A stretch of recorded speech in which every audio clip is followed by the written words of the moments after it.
Le gouvernement du Nouveau-Brunswick tourne le dos à X, le réseau social anciennement connu sous le nom de Twitter.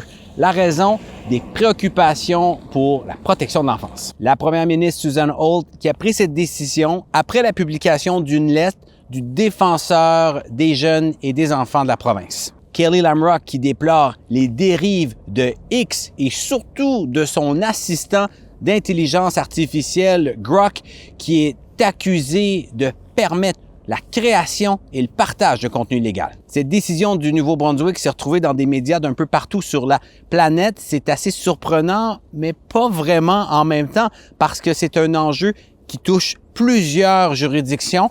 Par exemple, la Malaisie, l'Indonésie ont carrément interdit l'accès à Grok. La justice française, de son côté, enquête sur la création et la diffusion d'images pédopornographiques. Et pour le gouvernement du Nouveau-Brunswick, c'est vraiment la fin d'une époque puisqu'on a commencé ici à utiliser cette plateforme pour des communications gouvernementales il y a presque 15 ans. Si bien qu'on parle de plus de 36 000 publications en français, en anglais, qui résument finalement tout ce qui s'est passé chez nous pendant cette période, pour le meilleur et pour le pire, comme la fusillade de Moncton en 2014 ou encore les mesures sanitaires durant l'épidémie de COVID-19.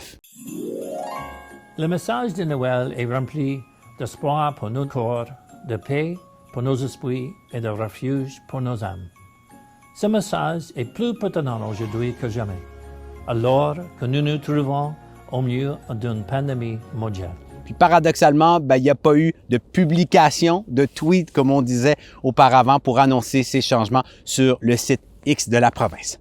Voilà, c'était votre vidéo journal Nouveau-Brunswick. Pour d'autres nouvelles, consultez notre appli. Ciao!